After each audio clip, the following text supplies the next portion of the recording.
कहते हैं कि एक बार एक नगर में बाढ़ आ गई। बाढ़ का पानी बढ़ने लगा। गांव के लोग सुरक्षित स्थान की तरफ दौड़ने लगे।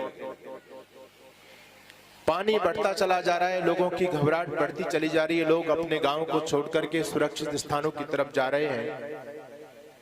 धीरे धीरे करके पूरा गांव खाली हो गया।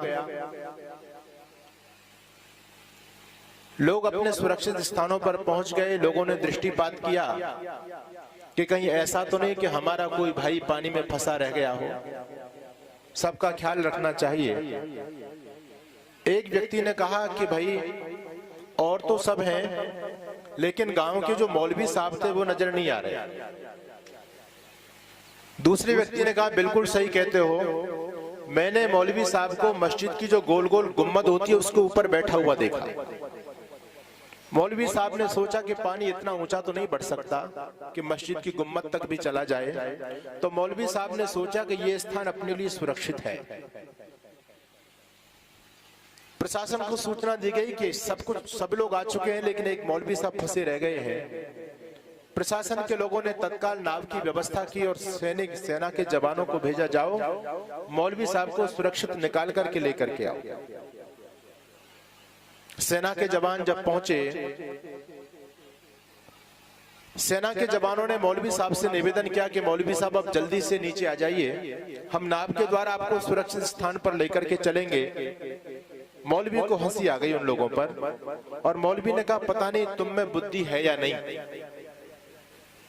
जब गांव के लोग जा रहे थे तब भी मेरे से कह रहे थे कि मौलवी साहब चलो हमारे साथ, चलो सुरक्षित स्थान पर चलते हैं। तुम में ये अकल नहीं है, मैं तुम्हारी तरह कोई सामान्य आदमी नहीं हूं, मैं खुदा का नेक बंदा हूं, तुम तो सामान्य लोग हो। और मैंने अपने जीवन में खुदा की बंदगी की है। दिन में 5-5 बार मैं नमाज पढ़ता हूं, तो क्या तुमको इतनी अकल नहीं कि मेरा अल्लाह ताला मुझको पानी में डुबो करके मारेगा? इतनी भी खोपड़ी तुम्हारे अंदर नहीं है क्या? उन्होंने जवानों ने उसको समझाने का बहुत प्रयास किया, लेकिन उसकी बुद्धि में बात नहीं बैठी। और जब बुद्धि में बात नहीं बैठी तो वापस लौट गए। प्रशासन को बोला कि साहब मौलवी साहब आने के लिए तैयार नहीं है। प्रशासन ने अब की बार बड़े जवानों को भेजा, अधिकारियों को भेजा। संध्या होने वाली थी, हेलीकॉप्टर के द्वारा, पानी भी बढ़ गया था। अब की बार हेलीकॉप्टर के द्वारा सेना के जवानों को भेजा गया। जवानों ने बिल्कुल हेलीकॉप्टर को मस्जिद की गुम्मद के ऊपर खड़ा किया, नीचे रस्सा डाला और कहा मौलवी साहब अब ज्यादा समय नहीं है, अगर आप विलंब करोगे तो हमारा जीवन भी खतरे में पड़ सकता है, इसलिए तत्काल रस्सा को पकड़ो, ऊपर आओ, हेलीकॉप्टर में बैठो, हम आपको सुरक्षित स्थान पर लेकर के चलेंगे। मौलवी साहब को फिर गुस्सा आई और मौलवी साहब ने कहा पता नहीं कौन बुद्धू तुमको बार बार मेरे पास में भेजता है, बार बार मेरे पास में चले आते हो कि हम तुमको बचाओगे। अरे मूर्खो, तुम मुझको बचाने वाले होते कौन हो? जब तक मेरे अल्लाह ताला की मेहर मेरे ऊपर है, जब तक दुनिया में कौन मुझको मार सकता है? और मुझे विश्वास है कि मेरा अल्लाह मुझको पानी में डुबो करके तो बिल्कुल भी नहीं मार सकता, क्योंकि मैं दिन में 5-5 बार नमाज पढ़ता हूँ। और यदि अल्लाह ने मुझको मार भी दिया तो क्या अल्लाह को अपनी इज्जत का ख्याल नहीं है? अल्लाह की कोई इज्जत बचेगी क्या? अरे लोग कहेंगे अरे वारे अल्लाह, तू भी कैसा अल्लाह निकला, तूने अपने भक्त को पानी में डुबो करके मार दिया। इसलिए निश्चिंत रहो, मेरा अल्लाह मुझको मारने वाला नहीं है, मुझे तुम्हारे सहयोग की भी आवश्यकता नहीं है। आखिर सेना के जवान वापस लौट गए और वापस जब लौट गए, रात को पानी बढ़ा, खूब पानी बढ़ता चला गया, मस्जिद की नींव तक पानी समा गया। और जैसे नींव बैठी, मस्जिद धड़ाम से नीचे गिरी और मुल्ला जी का जो हाल होना था आप लोग समझ गए होंगे। ये काल्पनिक कहानी नहीं है, ये कहानी है हिंदू समाज की। और आप जुड़ने का प्रयास कीजिए। जब वो मुल्ला जी मर करके अल्लाह ताला के पास में पहुंचता है तो सबसे पहले उसने अल्लाह ताला से यही शिकायत की कि वाह अल्लाह, तुझको इतनी भी अकल नहीं है, तूने किस आदमी को मार दिया? अरे मैं तेरा भक्त था, मैंने दिन में 5-5 बार तेरे नाम की नमाजें पढ़ी और न जाने कितनी बार मैं जो है अपनी जो टोलियां लेकर के तेरे प्रचार के लिए, इस्लाम के प्रचार के लिए जमात ले लेकर के निकला हूँ।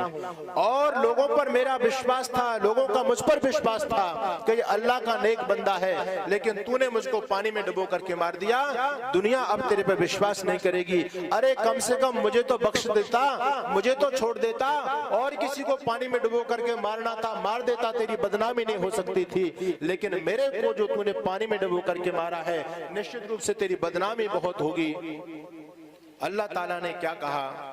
अल्लाह ने कहा, रे मौलवी तू मरा अपनी मूर्खता से है और दोष मुझको देता है। मैंने तुझको बचाने के लिए 3-3 बार सेना के जवानों को भेजा, गांव के समझदार लोगों को भेजा, लेकिन तेरी बुद्धि में कोई बात नहीं आई और तू मरा अपनी मूर्खता से है। दोष मुझको देता है कि अल्लाह तेरी समाज में बदनामी हो जाएगी।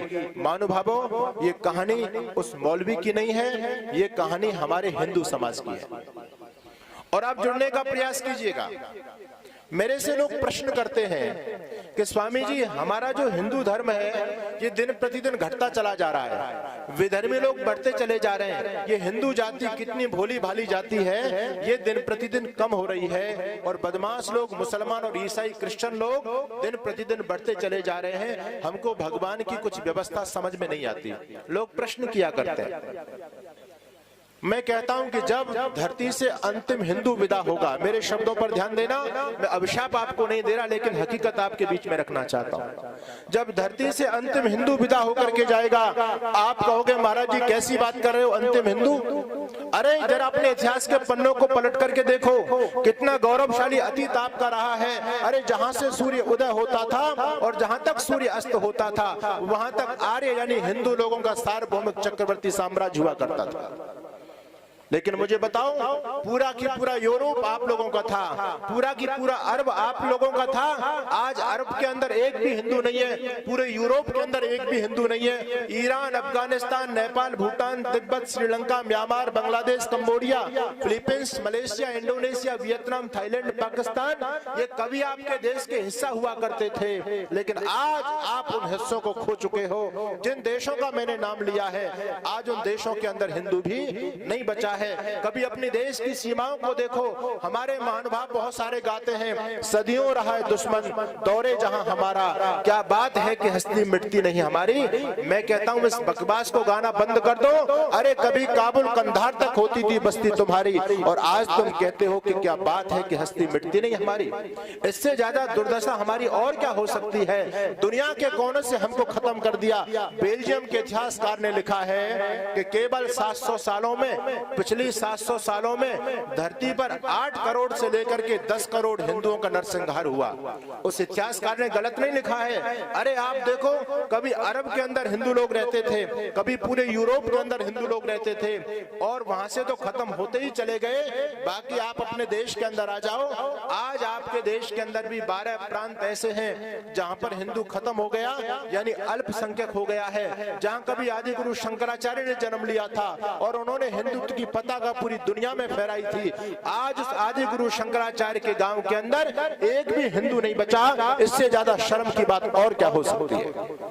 आप हरियाणा, पंजाब के अंदर जाएंगे, ऐसे बहुत सारे गांव खाली की खाली हो गए। आज उन गांव के अंदर मंदिरों पर ताला लग चुका है। बहुत दूर की बात नहीं, हरियाणा आपके पास में जाकर के देखिए, वहां पूरा की पूरा गांव क्रिश्चियन बन चुका है या लोग मुसलमान बन चुके हैं। आज आपको ये चिंतन करना है कि हम लोग बढ़ रहे हैं या हम खत्म होते चले जा रहे हैं। दूसरी तरफ केवल 1450 साल हुए मुसलमान लोगों को, उन्होंने धरती पर अपने 57 देश बना दिए। क्रिश्चियन लोगों ने केवल 2000 सालों में धरती पर लगभग 150 देश, 140 देश बना दिए। और आप लोगों को कितना लंबा समय हो गया, लगभग 2 अरब वर्ष पुरानी हमारी संस्कृति है, और हमारा कोई भी दुनिया में देश नहीं है। केवल ये हिंदुस्तान जैसा भी है, ये हिंदुस्तान है, और इस हिंदुस्तान से हम खत्म होते चले जा रहे हैं। और हिंदुस्तान की स्थिति आप लोग देखेंगे तो आपको जानकारी होनी चाहिए। आपका जो मेवात आपके पास से लगता है, राजस्थान और हरियाणा का क्षेत्र है, यहाँ 19 साल के अंदर 50 गांव से हिंदू खत्म हो गया। कैराना की तरफ आप पश्चिमी उत्तर प्रदेश में जाकर के देखो, कहीं पर भी जाकर के देख लो, आपके मध्य प्रदेश की स्थिति ले लो, खरगोन की हालत कौन नहीं जानता। ये कोई पाकिस्तान में नहीं है, ये बांग्लादेश के अंदर नहीं है, अपने भारत देश के अंदर है। अरे इस देश के अंदर हिंदुओं की से ज्यादा दुर्दशा और क्या हो सकती है कि हम राम नवमी पर भगवान राम का जुलूस नहीं निकाल सकते, हनुमान जयंती पर जुलूस नहीं निकाल सकते, और 26 जनवरी 15 अगस्त पर यदि आपने तिरंगा यात्रा निकाल दी तो आप लोग देख सकते हैं कि लोगों के सिर फूट जाते हैं। ये हिंदू समाज की दुर्दशा हो रही है। इससे ज्यादा आप लोग और क्या सबक किससे ले पाएंगे? अभी तो उन लोगों की संख्या केवल सरकारी आंकड़ों के हिसाब से मैं यदि बात करूं केवल 25% है, और 25% होने के बावजूद वो लोग आपको सड़कों पर नहीं निकलने दे रहे हैं। जिस दिन 50% हो गए, क्या आप लोगों को तुम्हारे घर में छोड़ेंगे वो लोग? कोई मतलब ही नहीं है। उन लोगों की पूरी योजना बन चुकी है और हम लोग आराम से चद्दर तान करके सोए हुए हैं। हमको कोई चिंता नहीं, कोई परेशानी नहीं। हम अपने बच्चों के रंगीन भविष्य के ख्वाब देख रहे हैं। हम अपने बच्चों को डीएम बनाना चाहते हैं, अपने बच्चों को जज बनाना चाहते हैं, आईएएस आईपीएस बनाना चाहते हैं। आप लोग एक बच्चा पैदा करते हो, वो लोग 17 बच्चा पैदा करते हैं। उनका एक ही ध्येय है, एक ही उद्देश्य है कि जल्दी से जल्दी इस भारत देश को इस्लामिक राष्ट्र बनाना है। और जिस दिन भारत इस्लामिक राष्ट्र बन गया, उस दिन इन हिंदुओं की बहन बेटियां, मैं कटु शब्द आपके सामने बोल रहा हूं, इन हिंदुओं की बहन बेटियां, इन हिंदुओं की संपत्तियां, गाड़ी घोड़े जमीन जायदाद किन लोगों के काम आएगी? अरे पुराने इतिहास के पन्नों को पलट करके देख लो, पहले भी यही हुआ था। जिस अफगानिस्तान का नाम आप लोगों ने सुना था, इसी अफगानिस्तान की मंडी के अंदर हमारी बहन बेटियों को 2-2 पैसों में ले जाकर के मुल्लों ने बेचा था। जिनके मुंह में दांत नहीं, पेट में आंत नहीं, ऐसे कठमुल्ले हमारी 12-12 साल की बहन बेटियों को लेकर के गए थे। ये अतीत रहा है हमारा, लेकिन दुर्भाग्य की बात है कि हमने अपने इतिहास से कुछ सोचने का प्रयास नहीं किया, कुछ सबक नहीं लिया। हालात दिन प्रतिदिन कमजोर होते चले जा रहे हैं हिंदू समाज के, हिंदू घटता चला जा रहा है। आप कल्पना करो, हम एक बच्चा पैदा करते हैं, दूसरा 17 बच्चा पैदा करता है। एक सत्य घटना मैं आपको बता रहा हूं, आप लोग जाकर के देखिएगा। मेवात का क्षेत्र पड़ता है, अलवर राजस्थान का एक जिला है। वहां पर ऐसी बस्तियां बन गई, ऐसे क्षेत्र बन गए कि वहां पर पुलिस भी जाने में घबराती है। पुलिस भी उन पर जाकर के दबिश नहीं दे सकती, सरेआम गाय को काट देते हैं, उनको किसी का भय नहीं है। और उनकी उच्छृंखलता पूरे देश में बढ़ती चली जा रही है। हम लोग दिन प्रतिदिन कम होते हैं, वो लोग बढ़ रहे हैं। जहां पर उनका अनुपात थोड़ा सा भी बढ़ जाता है, हम लोग तत्काल वहां से अपना बोरी बिस्तरा बांध करके और हिंदू बाहुल्य क्षेत्रों की तरफ कूच कर जाते हैं। लेकिन मुझे बताओ, आप कब तक भागोगे, कहां तक भागोगे? ये बीमारी तो पूरे देश में फैल चुकी है और इसका कोई मुकाबला तुम्हारे पास में नहीं है। वो जहां पर भी है, बहुत आयत में जनसंख्या बढ़ाने में लगे हुए हैं। मैं जयपुर के अंदर एक कार्यक्रम में गया, उस कार्यक्रम के अंदर एक डॉक्टर साहब बैठे हुए थे मंच पर, उनका सम्मान किया जा रहा था। कहते हैं कि उन्होंने करोड़ों रुपए इस हिंदू जाति के सुधार के लिए, हिंदुत्व की रक्षा के लिए डोनेशन किया है, दान किया है। कार्यक्रम के बाद मैंने डॉक्टर साहब से पूछा कि डॉक्टर साहब, आपने तो बहुत बड़ा त्याग किया है, ऐसी प्रेरणा आपको कैसे मिल गई? डॉक्टर साहब कहते हैं, स्वामी जी, मैंने कोई दान वान नहीं किया, मैंने कोई बहुत बड़ा काम नहीं कर दिया, मैं तो बहुत स्वार्थी व्यक्ति हूँ, बहुत ही मैंने चतुरता से काम किया है, बुद्धि से काम किया है। और ये हिंदू लोग तो बड़े भोले भाले हैं, ये कहते हैं कि आपने बहुत बड़ा त्याग कर दिया। अरे मैंने त्याग नहीं किया, मैंने तो भामाशाह वाला काम किया है। दुनिया के लोग भामाशाह को दुनिया का सबसे बड़ा दानी मानते हैं। भामाशाह दानी, उनको लोग, जो भी लोग दान करते हैं उनको भी हम भामाशाह की पदवी से नवाजा करते हैं। वो कहते हैं, स्वामी जी, भामाशाह बहुत चतुर आदमी थे, बहुत समझदार आदमी थे। भामाशाह ने देखा कि आज हमारी संस्कृति यवनों के पद तले दलित हो रही है, मुसलमान आक्रांता इस देश को अपने पैरों तले रौंदते चले जा रहे हैं। अरे आज आवश्यकता है कि हम अपनी संस्कृति की रक्षा करें। भामाशाह ने समय को देखते हुए समय पर, ठीक समय पर निर्णय ले लिया और अपनी संपत्ति को राणा प्रताप के चरणों में समर्पित कर दिया। अरे देश बच गया, हमारी संस्कृति बच गई, भामाशाह भी अमर हो गए। और यदि भामाशाह उस समय ये निर्णय नहीं ले पाते तो आप क्या सोचते हैं हैं, क्या वो संपत्ति भामा शाह के पास में सुरक्षित रह सकती थी? वो संपत्ति तो उस अकबर के पास में जाने वाली थी। वो व्यक्ति भी कहता है स्वामी जी मैं पेशे से डॉक्टर हूँ, मेरी पत्नी डॉक्टर, मेरा बेटा डॉक्टर, मेरी पुत्र वधू भी डॉक्टर। कहता मेरे पास एक मुसलमान इलाज कराने के लिए आता है, दोनों पति पत्नी आते हैं, उन पर बच्चे नहीं हो रहे, उम्र उनकी काफी हो गई है, मुझको 8 महीने तक उनका इलाज करते करते समय व्यतीत हो गया। जब मुझको सफलता नहीं मिली, उसकी पत्नी गर्भवती नहीं हो पाई, तो मैंने उसको सॉरी बोला, और जब सॉरी बोला तो उसका मुंह उतर गया दोनों लोगों का। मैंने इत्तेफाक से उनसे पूछ लिया, मैंने कहा भाई क्या बात है, क्या इससे पहले तुम पर कोई बच्चा नहीं हुआ था? वो कहते हैं बच्चा तो हमारे पास में 9 है। डॉक्टर साहब को हंसी आ गई, गुस्सा भी आया, बोले भले आदमी अपनी शक्ल की तरफ देखो, मरघट तुम्हारा इंतजार कर रहे हैं। अरे 9 बच्चे हैं, इन बच्चों को तुम पालोगे कैसे? 9 से तुम्हारी संतुष्टि नहीं है, तुम और भी अपने बच्चों को बढ़ाना चाहते हो। ये बता तेरे पास में जमीन कितनी है? कहता जी हमारे पास कोई जमीन नहीं है। कहता तुम्हारे पास कमरे कितने हैं? कहता 2 कमरे हैं। बोले 2 कमरे में तुम दोनों मियाँ बीवी बच्चे और सब कुछ 2 कमरे के अंदर रह लेते हो? डॉक्टर साहब ने पूछा तेरे बच्चे करते क्या है? कहता जी एक ठेला लगाता है, एक केला बेचता है, एक पन्नी बेचता है, एक पानी बेचता है, सबका काम उसने बता दिया। डॉक्टर साहब ने कहा अरे भले आदमी, तेरे 9 बच्चे हैं, इन बच्चों की शादी करके रखेगा कहाँ? अरे कम से कम 9 कमरे लायक तेरे पास कोई व्यवस्था है? इन बच्चों के भविष्य के बारे में कुछ सोचता है? वो तपाक से डॉक्टर साहब के मुंह पर जवाब देता है, कहता है डॉक्टर साहब हमको सोचने की आवश्यकता नहीं है, इस काम में आप लोग तो लगे हुए हो, केवल कुछ दिनों की बात है, चंद दिनों की बात है। आपकी जो बड़ी बड़ी सी जो कोठियां हैं, इन कोठियों में कौन रहेगा? आपका तो एक ही बेटा है, आप जिस लंबी सी गाड़ी में चल करके आते हो, कुछ दिन और इस गाड़ी में चल लो, आपके पूरे अलवर शहर के अंदर जो बड़े बड़े प्लॉट आप लोगों ने खरीद के डाल दिए हैं, अरे कौन रहेगा? आपका एक बेटा एक ही प्लॉट में तो रह सकता है, बाकी हमारे जो 17 बच्चे हैं, हमारे जो 15 बच्चे हम लोग जो पैदा करते हैं, सब कुछ दिनों के बाद में उनके हाथ में ही आने वाला है। इसलिए डॉक्टर साहब इस भ्रम में मत रहना। डॉक्टर साहब ने जब देखा, डॉक्टर साहब की बिल्कुल बुद्धि चकरा गई। डॉक्टर ने कहा बिल्कुल इस व्यक्ति ने सही बात कही है। डॉक्टर ने दूसरे दिन अपनी सर्विस से रिजाइन दिया, अपनी एक कोठी को बेचकर एक संगठन के नाम कर दिया, और डॉक्टर साहब हिंदू जागरण के कार्य में लग गए। ये मैंने आपको सत्य घटना बताई है, मैंने अपने कानों से सुना है, आंखों से देख रहा हूं मैं। लोगों का पूरा होमवर्क हो चुका है, यहाँ तक होमवर्क कर चुके हैं लोग। ये जाट की संपत्ति तेरे नाम होने वाली है, गुजर का प्लॉट तेरे नाम होने वाला है, और उन लोगों की इतनी गिद्ध दृष्टि हमारी माता बहनों पर भी पड़ी हुई है। अभी मैं सहारनपुर के अंदर गया, एक सज्जन मेरे से कहने लग गए स्वामी जी आप बिल्कुल सत्य कह रहे हैं, मेरे साथ भी ये घटना घटित होती है। मैंने पूछा क्या घटना घटित हुई? वो व्यक्ति कहता है स्वामी जी मेरे खेत हैं, मेरे खेत के आसपास सब मुसलमान लोगों के खेत हैं, क्योंकि पश्चिमी उत्तर प्रदेश में बीमारी बहुत तेजी से बढ़ रही है। वो कहता है जब हम लोग गन्ना की फसल करते हैं तो गन्ना को निकालने के बाद में वो जो उसकी पताई बोलते हैं उसको हमारे यहाँ, वो जो होती है उसके छिलके बिलके से उसको वो लोग ट्रॉलियों में भर भर के ले जाते हैं, वो काम आ जाती है। तो कहते हैं उन्होंने अपने खेत की तो भर ली, मेरे खेत की जब भरने लग गए, मैंने उनको रोका भैया मेरी इसको तुम क्यों भर रहे हो, ये तो मेरे काम की चीज है। वो कहते हैं भरने देता है नहीं भरने देता है? मुसलमान उस हिंदू को धमका रहा है, कहता भरने देता है नहीं भरने देता है? वो कहता है भैया तूने अपनी तो भर ली, मेरी क्यों भरता है, मेरा भी तो काम है।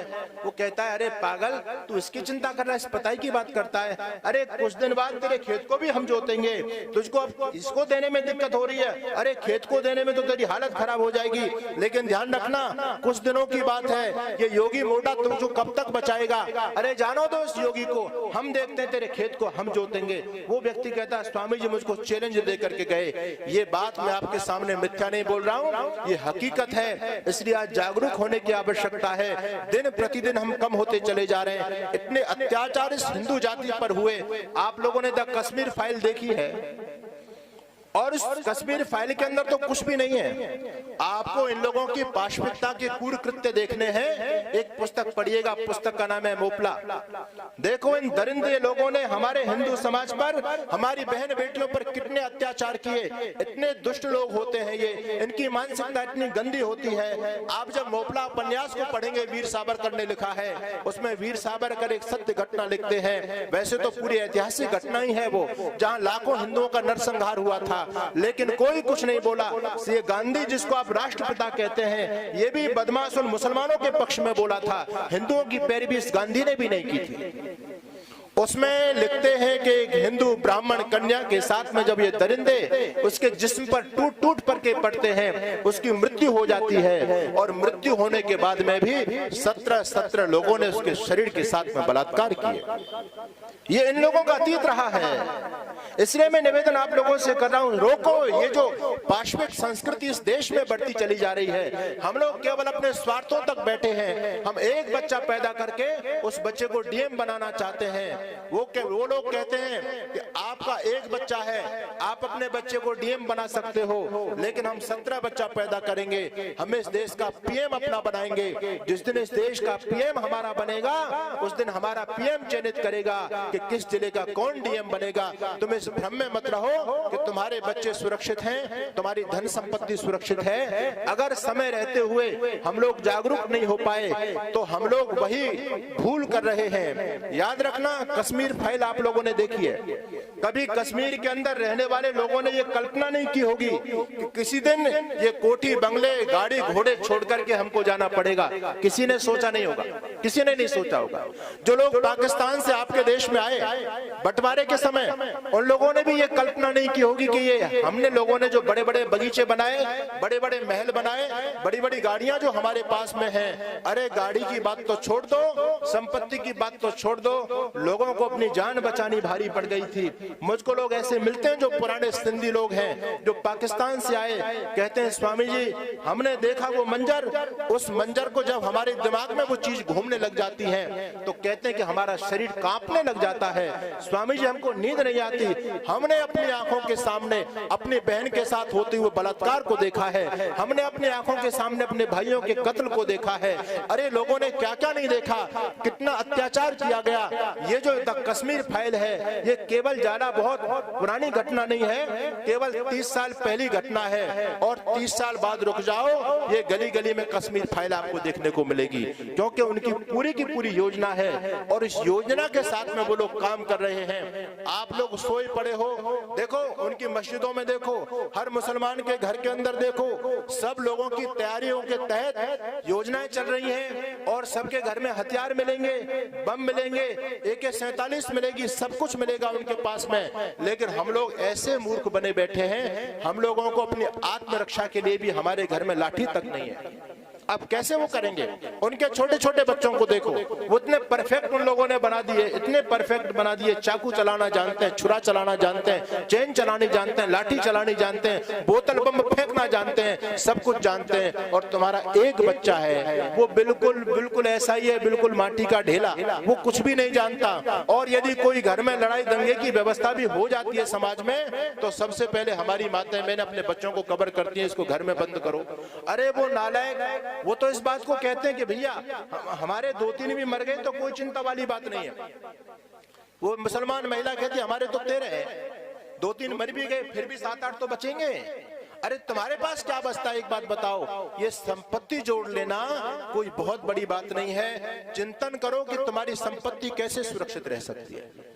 मैं निवेदन आप लोगों के बीच में कर रहा था कि सोचिए कि हालात दिन प्रतिदिन बिगड़ते चले जा रहे हैं। आज हिंदू समाज बहुत बड़ा समाज है, लेकिन हिंदू समाज में बुजुर्गों की अवस्था इस समय ज्यादा है, बुजुर्गों की संख्या ज्यादा है और बच्चों का अनुपात बहुत कम है।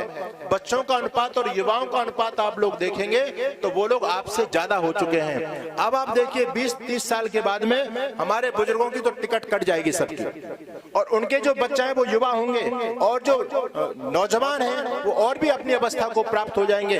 आने वाले समय में उन लोगों की पूरी योजना है।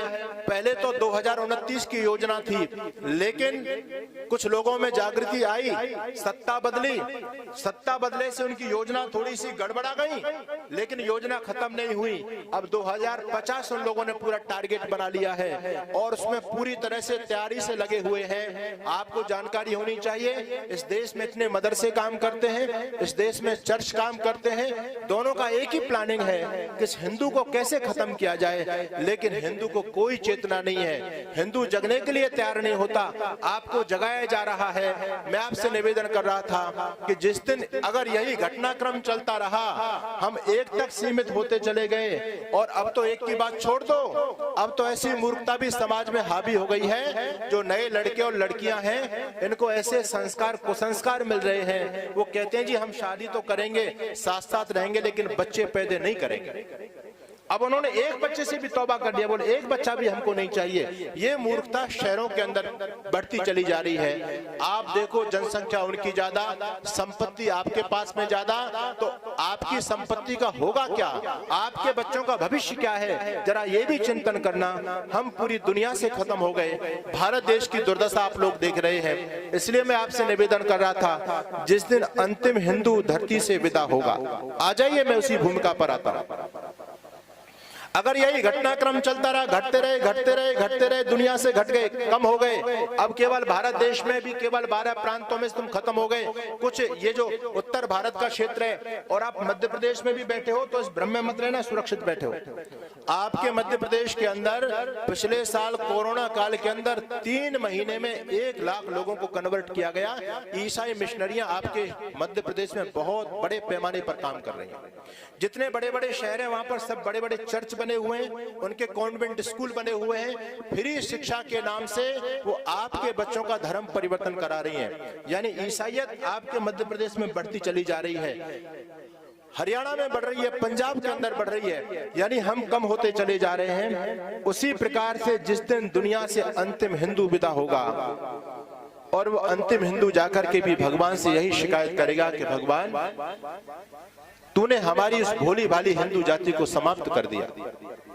अरे हिंदू जाति इतनी भोली भाली हिंदू जाति थी, जो हमेशा तेरा गुणगान करती थी, तेरे नाम के कीर्तन करती थी, तेरे नाम की बड़ी बड़ी कथाएं कराती थी, तेरे नाम के बड़े बड़े जगराते होते थे, बड़े बड़े भंडारे होते थे। अरे हमारी जाति ने तो तेरे नाम से बड़े बड़े मंदिर बनाए, करोड़ों करोड़ों रुपया देकर के तेरे नाम से भव्य आलीशान मंदिर बनाए।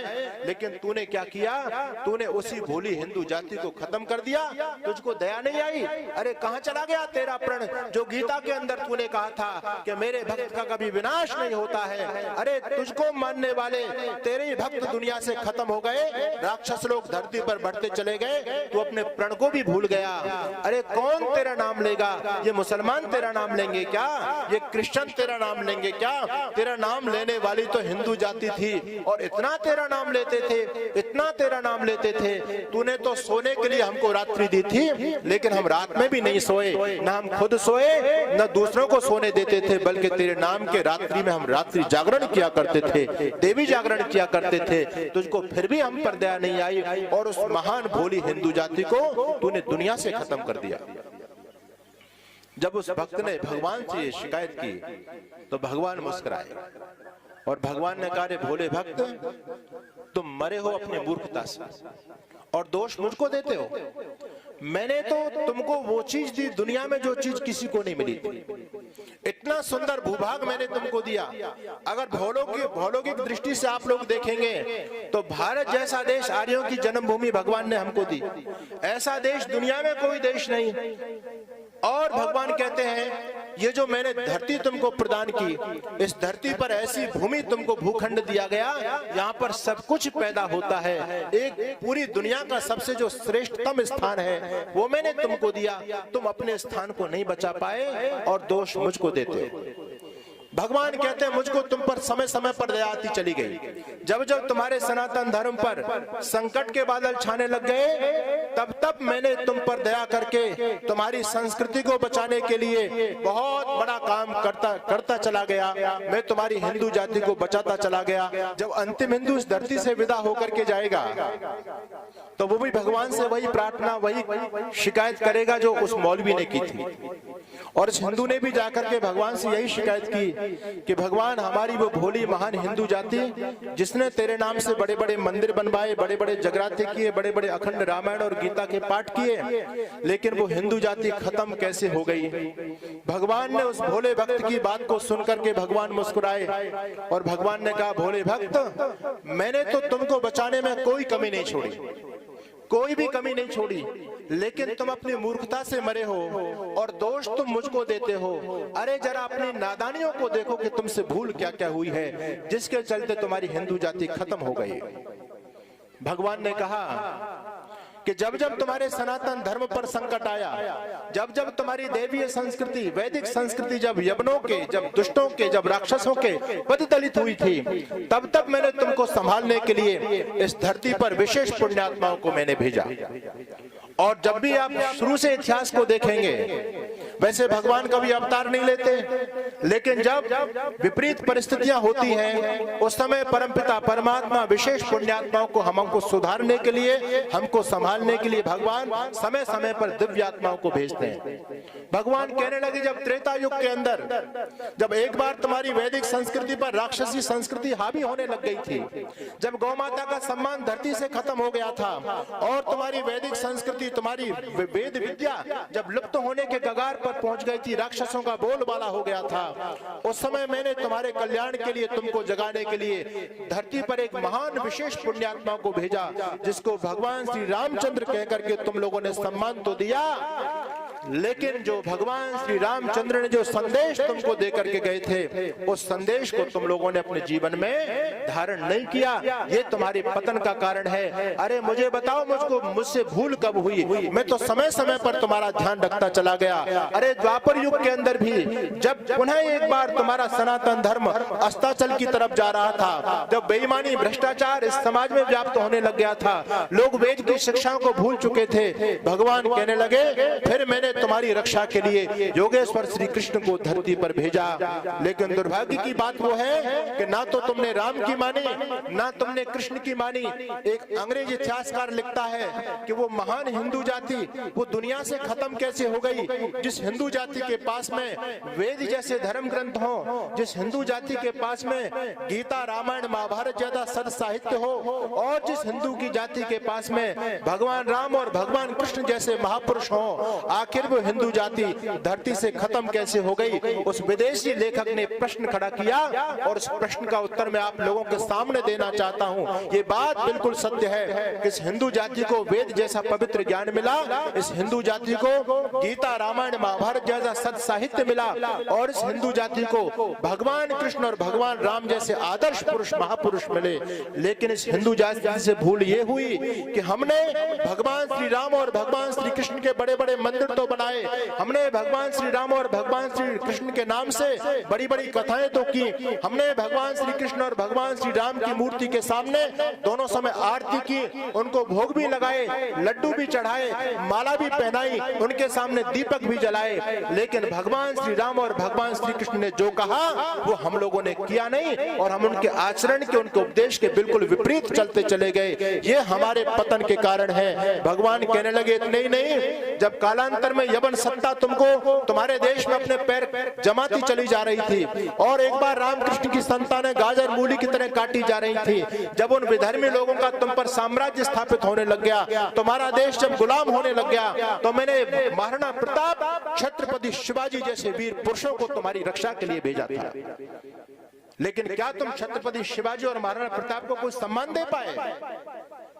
आज दुर्भाग्य की बात यह है, अरे जिस छत्रपति शिवाजी और महाराणा प्रताप के बलबूते पर यह सनातन धर्म, ये हिंदू लोग जीवित हैं, आज हमारे देश में वो जो आक्रांता, जो लुटेरे, बलात्कारी, अत्याचारी, पापाचारी, यवन मुसलमान लोग जो इस देश में हमलावर बनकर के आए थे, और हमारे छत्रपति शिवाजी और महाराणा प्रताप ने जिनसे जंग की थी, आज उन लुटेरों के स्मारक हमारे देश में बने हुए हैं। आज उन बदमाशों के नाम से हमारे देश में रोडों के नामकरण हुए पड़े हैं। आप कभी दिल्ली जाइएगा, दिल्ली जाकर के देखो, इंडिया गेट के आसपास आपको अकबर रोड मिलेगा, बाबर रोड मिलेगा, हुमायूं रोड मिलेगा, तुगलक रोड मिलेगा, लोधी रोड मिलेगा, और यहां तक भी है जिन अपने गद्दारों ने उन विदेशी विधर्मी लोगों का साथ दिया, मानसिंह जैसे गद्दार, उनके नाम से भी आपको स्मारक मिल जाएंगे। लेकिन आपको अपने देश में महाराणा प्रताप रोड नजर नहीं आएगा, छत्रपति शिवाजी रोड नजर नहीं आएगा।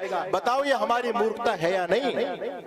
जिस तक्षशिला नालंदा जैसे महान शिक्षा के केंद्रों को उन यवन आक्रांताओं ने जलाया था।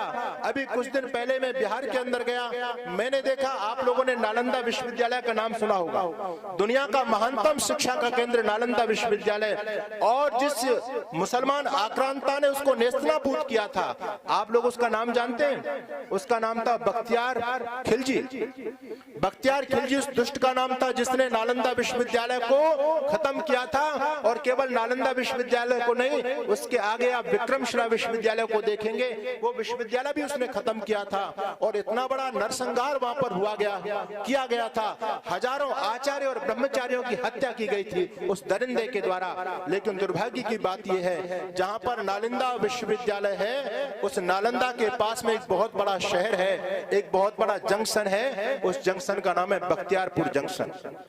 उन बदमाशों के नाम से हमारे देश में स्मारक बने हुए हैं। तो हम गलती हम लोग कहां कर रहे हैं, ये हमको सोचनी पड़ेगी। भगवान का दोष इसमें कुछ नहीं है। भगवान तो कहते हैं समय समय पर जब जब तुम्हारे धर्म पर, तुम्हारी संस्कृति पर संकट आया, तो मैंने तो ये प्रण है मेरा कि मैं अपने भक्तों का कभी विनाश नहीं होने देता। लेकिन भक्ति जब मूर्ख हो, भक्ति गधा हो, उसमें बुद्धि नहीं है, तो भगवान तुमको कितना बचाएंगे।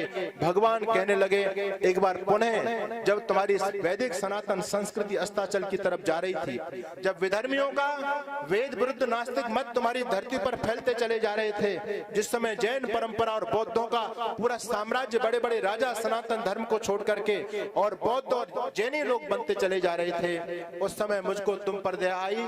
जब लोग वेदों को भूल चुके थे, तो वेद मत की पुनः स्थापना के लिए मैंने धरती पर एक इतने बड़े महापुरुष को भेजा, जिसको दुनिया आदि गुरु शंकराचार्य के नाम से जानती है। जो काम महर्षि दयानंद सरस्वती ने किया, उससे पहले ऋषि दयानंद से पहले यदि आदि गुरु शंकराचार्य इस धराधाम पर नहीं आते, तो वेद की परंपरा पूरी तरह से खत्म हो गई होती। ये श्रेय आदि गुरु शंकराचार्य को जाता है। समय समय पर भगवान ऐसे महापुरुषों को हमारे कल्याण के लिए भेजते रहे, और उन महापुरुषों के आने से थोड़ी सी जागृति हमारे समाज में होती भी रही।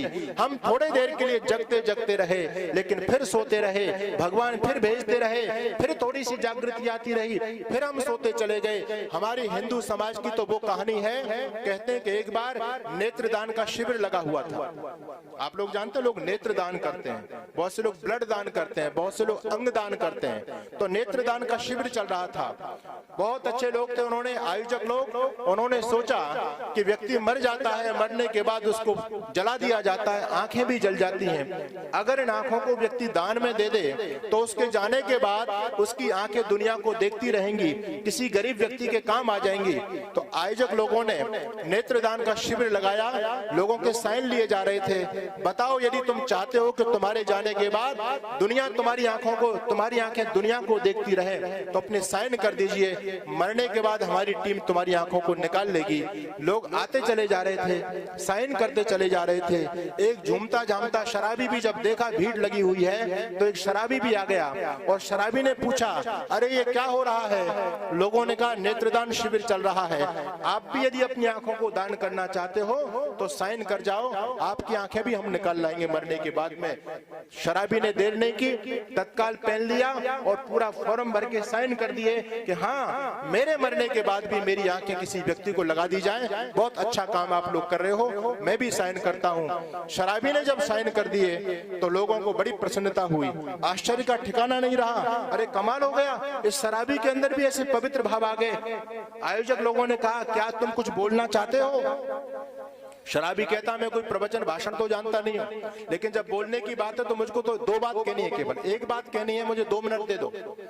आयोजक लोगों ने तत्काल उसको माइक दिया। शराबी कहता, देखो भाई, मैं प्रवचन नहीं करता, मैं तो केवल इतनी सी जानकारी देना चाहता हूँ कि मेरे मरने के बाद जिस भी व्यक्ति को ये आंखें लगाई जाए, उसको पहले ये बता दिया जाए कि ये दोनों आंखें 2 पैक लगाने के बाद ही खुलती हैं, और थोड़ी देर के बाद में ये बंद हो जाती हैं। तो हमारे हिंदू समाज की भी स्थिति यही है, जब जब भी महापुरुष हमको जगाने के लिए आते हैं, तो हम लोग थोड़ी देर के लिए जागते हैं, फिर सो जाते हैं, फिर भगवान कोई विशेष पुण्यात्माओं को हमारे घर के लिए भेजते हैं, फिर हम थोड़ी देर के लिए जागते हैं, फिर सो जाते हैं। शंकराचार्य आए, महाराणा प्रताप आए, छत्रपति शिवाजी आए, भगवान राम आए, भगवान कृष्ण आए, सबने हमको जगाने का प्रयास किया और भगवान अंत में कहने लग गए, अरे भोले भक्तों, एक बार फिर जब तुम्हारा वैदिक धर्म पूरी तरह से समाप्त होने जा रहा था, जब तुम्हारे देश पर विदेशी आक्रमणकारी कब्जा कर चुके थे पूरी तरह से, तुम्हारी भारत माता गुलामी की बेड़ियों में जकड़ी हुई थी, तुम्हारे मंदिर तोड़े जा रहे थे, जो मंदिर बचे थे उन पर ताले लग चुके थे और तुमको राम नाम जपने का भी अधिकार नहीं रहा था, तुम्हारी हिंदू संस्कृति पूरी तरह से खत्म हो गई। और मैं गुप्त जी के शब्दों में कहूं तो मैं कहना चाहता हूं, आखिर हमारा हाल जब देखा ना प्रभु जी से गया, तब दयानंद के रूप में प्रकटी दया में की दया। तब भगवान ने हमारे बीच में एक महान प्रतापी ब्रह्मचारी महर्षि दयानंद के रूप में एक विशेष पुण्यात्मा को धरती पर भेजा। लेकिन दुर्भाग्य इस हिंदू जाति का यह है, जो भी महापुरुष उसको जगाने के लिए आए, हम लोगों ने उनको सुला दिया। चाहे शंकराचार्य को देखो, उनकी भी हत्या की गई। महर्षि दयानंद को देखो, जब तक महर्षि दयानंद धरती से विदा नहीं हो गए, ईंट पत्थर सांप बिच्छू जहर के प्याले पिलाते चले गए लोग। और उस ऋषि को बदनाम करने के लिए इस मूर्ख हिंदू जाति ने क्या क्या गलत काम नहीं किए, कितने गलत ब्लेम उन पर, कितने आरोप उन पर लगाने का काम किया। यानी ये हमारे पतन के कारण है। आज भी हम लोग नहीं जाग पाए तो फिर ये परंपरा कब तक चलती? वैदिक सिद्धांतों को, वैदिक भजनों को, वैदिक ज्ञान को प्राप्त करने के लिए आप वैदिक राष्ट्र यूट्यूब चैनल को सब्सक्राइब करें, लाइक करें और अपने कमेंट्स सुझाव देते रहें। आपका बहुत बहुत धन्यवाद।